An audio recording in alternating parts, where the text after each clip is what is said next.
알파입니다. 오늘은 또 이제 오전에 브리핑을 좀 해보려고 하는데 제가 계속해서 주위에 말씀을 드리잖아요. 비트코인은 조금 회복을 했는데 알트코인들로 회복을 한 코인들이 없습니다. 근데 여기서 최악의 상황이 뭐냐면 비트코인 또한 하락할 때 그냥 시원하게 빼버리면 반등도 시원할 거거든요. 시원하게 그냥 하락을 해버리면 롱 청산 물량 때문에 반등도 시원시원하게 줄 텐데 그게 아니고 지금의 속도로 보면 알트코인들 1, 20%가 더 빠질 때 비트코인이 계단식으로 계속 빠지는 그림들이 나타나고 있어요.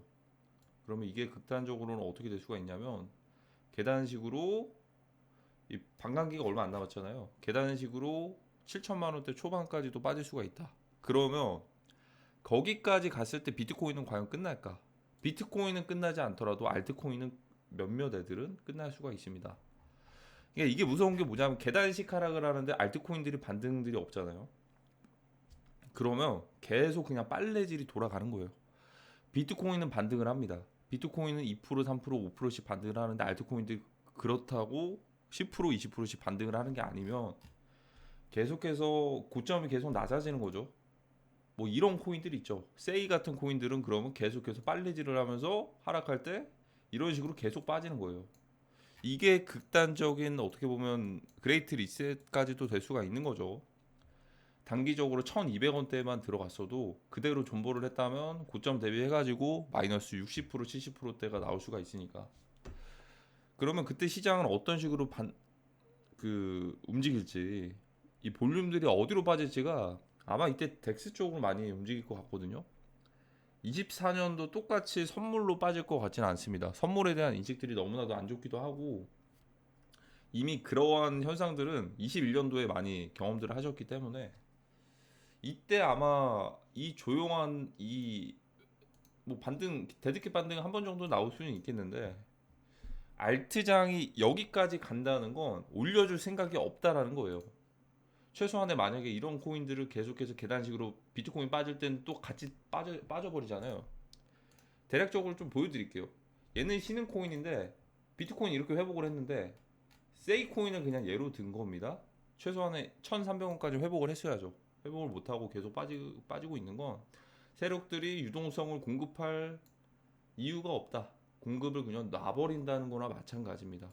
그러면 이 구간대에서 대다수의 코인들이 아래 구간에서 횡보하는 애들도 있을 거고 이번 장에 못 올랐던 코인들은 저점을 더 뚫고서 그냥 지하실까지 떨어집니다. 그 사이에 대규모 상장 폐지의 주인공들이 될 수도 있고 자 일단 지금 상황은 되게 최악입니다. 왜 되게 최악이냐면 하락하고 반등할 거면 좀 시원시원하게 차라리 하락하고 반등하고 이런 식으로 나오는 게 되게 좋아요. 그러면 다음 상승을 위한 좀 빠른 롱청산 스퀴징이 될 수가 있으니까. 근데 지금 구간에서는요.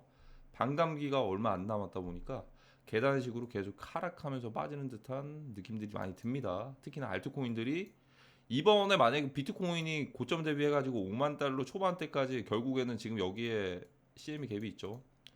최소한의 7만 3천 달러를 뚫었어야지만 이 상승 파동이 연장이 되는 거거든요.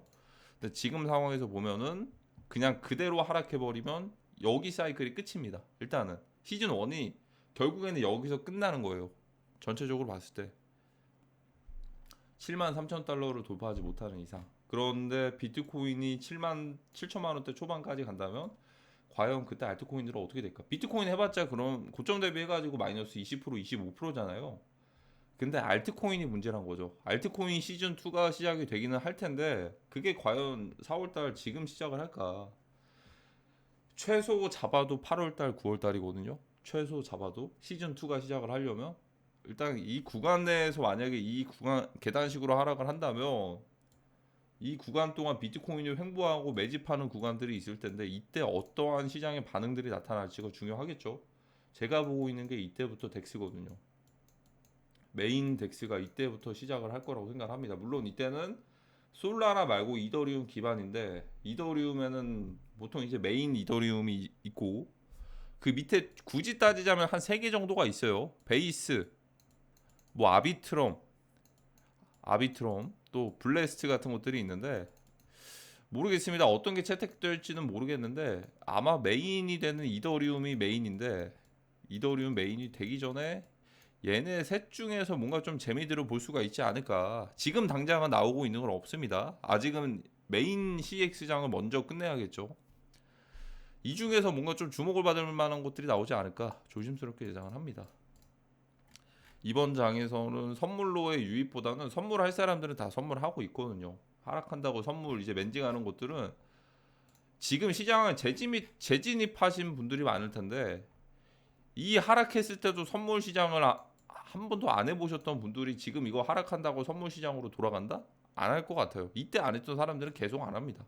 이 하락장일 때도 선물을 안 했던 사람들은 그러면 다른 대체가 되는 것들이 먹을거리들이 나오겠죠. 그게 NFT가 될 수도 있고 민코인이 될 수도 있고 저는 이 두 가지밖에 보이지가 않습니다. 아직까지 뭐 ENS나 도메인 같은 것들이 뭐 이제 예전에 저희 인터넷 딱 이제 처음에 보급됐을 때 도메인 가격들 비싸게 팔고 싸게 팔고 이런 구간들도 오긴 하겠죠. 오긴 하겠는데 지금 순서로는 그 후행성으로 이제 따라오는 게 맞지 않을까. 그게 먼저 가는 것보다는 민코인과 NFT가 먼저 오고 나서 그때 뒤따라가는 그림들이 조금 더 이쁘지 않을까라고 생각을 합니다. 어쨌든 지금은 오늘은 또 총선이죠. 총선이 끝나고 나서 지금 김치 프리미엄이 유지가 되고 있는데 총선이 어떤 이유에 코인 시장에 대한 이제 한국의 뭐 규제 같은 것들이 오히려 반대로 될 수가 있어요. 규제 같은 것들이. 왜냐하면 한국에서 주도했던 시장들이 그렇게 크게 영향력을 끼치고 있진 않거든요, 지금. 그러니까 한국 주도 코인들이 뭐 예전에도 그렇긴 했는데 예전에는 그나마 그런 게 없더라도 김프가 한 30% 40% 정도 꼈잖아요. 근데 지금은 그 정도는 아니다 보니까 오히려 좀 규제나 이런 쪽으로도 갈 수도 있습니다. 총선 전까지야 뭐 이제 과세가 유예될 거다 뭐다 이런 식으로 얘기들을 많이 흘렸는데 이제 총선이 끝났으니까 이제는 규제 쪽으로 움직일 수가 있다. 그러면 한국 시장이 CX장이 조금 더 볼륨들이 많이 빠지겠죠. 자, 일단은 지금부터 시작을 해서 반감기까지 시작을 해서 전후까지 해서 그냥 먹을거리들이 그렇게 많이 없는 것 같아요. 당장에는. 그래서 그냥 언제든지 변동성에 대응하셔야 될 준비들을 하셔야 됩니다. 이거 그냥 무지성으로 홀드해가지고 해결이 되는 그런 장이 아니에요. 무지성으로 홀드하셔가지고 한 번씩은 경험들을 해보셨을 겁니다. 이 하락장 그냥 설거지 하듯이 빠지다가 한 번에 훅 빠지는 것도 경험을 해보셨죠? 이때와 좀 비슷한 상황들이 나타날 수가 있어요. 그러다 보니까 존버가 답은 아니다. 지금은 그냥 이러다가 빠지면은 또 이제 한 번에 빠질 수가 있기 때문에 그런 것들 언제든지 준비하셔야 되는 대응 준비 자세를 가지고 계셔야지만 됩니다. 왜냐면 지금 어차피 빠지더라도 시즌 2가 저는 더 크게 올 거라고 생각을 하거든요. 시즌 2가 더 올 거라고 생각을 하는데 정말 극단적인 상황에서는 모든 유동성이 다 빠질 수도 있어요. 지금까지 올라왔던 공든탑을 한 번에. 근데 그때는 주식시장이랑 같이. 근데 그거 너무 좀 극단적이고 그냥 예쁜 그림은 여기 7천만 원 선에서 끝내는 것도 뭐 기관들이랑 유입들도 많이 들어왔으니까 비트코인만 따졌을 때 비트코인만 7천만 원까지만 가더라도 알트코인 몇몇 애들은 그냥 지하실 멘틀까지 간다. 그러니까 비트가 결국엔 결과론적으로 20% 조정이 되는 건데 그만큼 비트 상승분을 알트코인들이 못 따라왔잖아요. 뭐 간단하게 웨이브 같은 애들이 그렇게 그런 논리로 따졌을 때 여기까지 갔어야 되는데 못 갔잖아요. 못 갔는데 하락을 해버린다? 비트코인 20% 조정 왔을 때 다른 애들 그냥 지하실 멘틀까지 뚫린다. 이런 걸 바로 그레이트 리셋의 2차 과정이라고 생각하시면 될 것 같습니다. 이런 악성 매물들이 다 빠져야지만 시즌2가 더 크게 옵니다. 그러면 이런 지하실까지 가는 애들은 몇몇 애들은 과감하게 상장 폐지까지 될 겁니다. 상장 폐지 빌드업들이 이미 되고 있거든요. 그리고 웨이브의 뭐 USD DN 같은 뭐 스테이블 코인도 문제가 있고 유통량 발행량이나 이런 것들에 대해서 루나 코인의 사례를 이제 토대로 뭐 그 스이 코인 같은 것도 유통량 문제들이 있었죠. 막 그런 애들도 그냥 이제 어쨌든 유통량 조작했으니까 이거 상장 폐지하겠다 해도 할 말이 없는 거예요. 최악의 상황이다. 페페아빠 구독자분들도 이제 엘리트 클러버 분들도 마찬가지고 저는 항상 말씀드리고 싶습니다. 지금 4월 달이고요. 시즌 2가 더 크게 옵니다. 지금 먹을 거리 없는 것 같아요. 이대로 비트코인이 1000만 원 안 가더라도 7천만 원까지 빠지더라도 알트코인들 마이너스 90% 찍히는 애들도 있을 겁니다. 이번 장에 못 올랐던 코인들 특히나. 그리고 중간중간에 리플 코인 제로들 있죠. 리플 재판 제로들이 4월달 중순에 5월달 중순에 그런 큰 이슈들까지도 터집니다.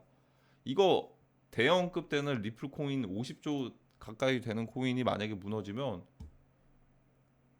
다른 애들 얼마나 큰 영향을 받겠습니까?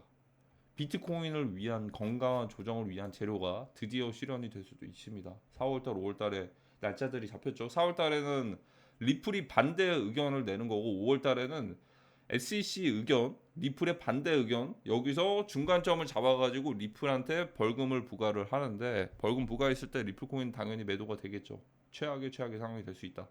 CX장은 4월달, 5월달, 6월달까지도 피해야 될 수가 있습니다. 세력들은 유동성 공급해서 상승 사이클 만들어 내려는 의지가 단 하나도 보이지가 않아요. 이 움직임이 어디로 갈지 저는 민코인, 덱스, 뭐 NFT 그 순서로 갈 것 같습니다. 근데 지금 당장 갈 것 같지는 않고 당장은 CEX 장부터 끝내야겠죠. 항상 명심하셔야 될 게 먹을 거리는 많다는 거. 먹을 거리 많아요. 24년이고 4월 달입니다. 근데 지금 그걸 당장에 먹을 거리를 찾으려고 쫓아가는 순간부터 패닉에 빠질 수가 있습니다. 비트코인 이렇게 계단식으로 빠져가지고 7천만 원 초반까지만 가더라도 알트코인들 마이너스 60% 70% 찍힐 수가 있어요. 정말 조심하셔야 되는 그런 구간이 될 것 같습니다. 그러면 저는 다음 영상 때 다시 오도록 하겠습니다. 감사합니다.